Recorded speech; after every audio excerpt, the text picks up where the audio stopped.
Sebenarnya kami sudah mendengar tentang aplikasi ini sejak setahun yang lalu. Bahkan di salah satu desa di wilayah kecamatan kami sudah ada yang mengambil. Namun ada beberapa kendala. Pertama, terkait dengan Simpel Desa itu kan syaratnya harus ada database, itu harus masuk dulu, terinput di aplikasi di sistem. Di situ apakah untuk yang di Ciburuetan mekanisme seperti apa? Apakah secara manual dalam penginputan itu atau justru sudah ada MOU kerjasama dengan Dukcapil Kabupaten Kota yang memudahkannya? Karena aplikasi sudah disiapkan, namun warga justru tidak mau menggunakan aplikasi itu. Mohon gambaran atau mungkin solusi dari Pak Kades. Matur nuwun. Assalamualaikum warahmatullahi wabarakatuh. Waalaikumsalam. Ya, silakan Pak Kades untuk langsung saja dijawab pertanyaan. Baik, Pak. Untuk proses entry itu kebetulan Kabupaten Bandung dulu punya aplikasi Sakadar untuk pelayanan di Dukcapil, kemudian di Kominfo juga kan ada aplikasi. Nah, pihak Simpel Desa di Kabupaten Bandung alhamdulillah sudah menjalin komunikasi dengan Pak Bupati secara langsung, dan beberapa desa bahkan difasilitasi, ada yang Simpel Desa itu difasilitasi oleh pemerintah Kabupaten Bandung. Tapi ada juga desa yang mengalokasikan secara mandiri, dan kami dulu melakukan prosesnya keduanya, Pak. Ekspor dari sekedar karena dinamika perkembangan penduduk, tentu saja ada yang baru datang pindah itu belum terreport, maka itu juga kami melakukan input manual. Jadi kedua-duanya dilakukan. Nah, proses itu tentu bagaimana nanti Pak Kadis yakin bisa menjembatani bagaimana dengan Dukcapil ataupun dengan Kominfo agar terintegrasi satu data entry kependudukan yang bisa masuk di Simpel Desa. Saya kira itu. Kemudian solusinya terkait dengan masyarakat, sama saja masyarakat tidak sadar akan hak-haknya.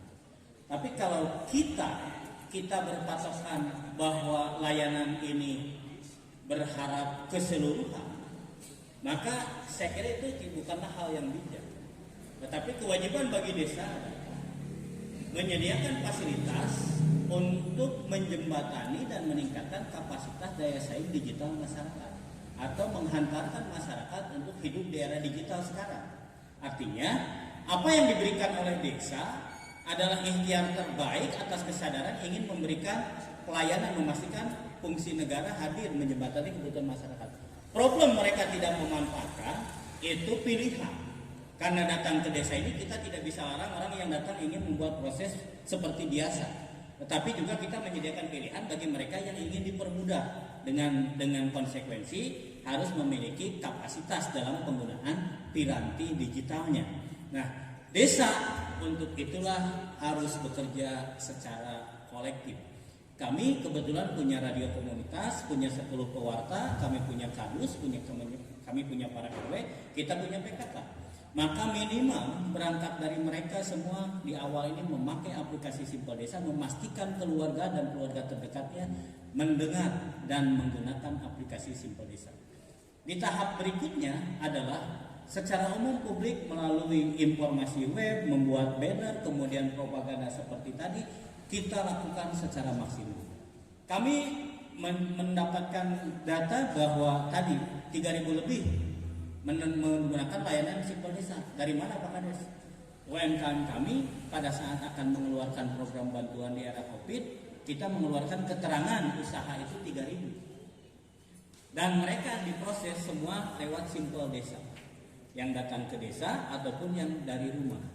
Kemudian hari ini berapa yang masih nyantol? Mungkin saja tidak mencapai 1.000. Dan itu bukan persoalan. Karena pada saat mereka akan butuh, mereka akan mendownload aplikasi Simpel Desa. Apabila mereka ada kemendesakan, tidak bisa ke desa, tapi mereka sibuk di tempat kerja, pada ini mereka mendownload aplikasi Simpel Desa. Saya hanya ingin menguatkan saja tugas kita melayani dan menyediakan fasilitas terbaik. Pilihan ada pada masyarakat, memanfaatkan layanan itu atau dia tetap bersikukuh dengan cara lama. Tetapi bagi desa, keduanya tetap harus Demikian, terima kasih. Iya.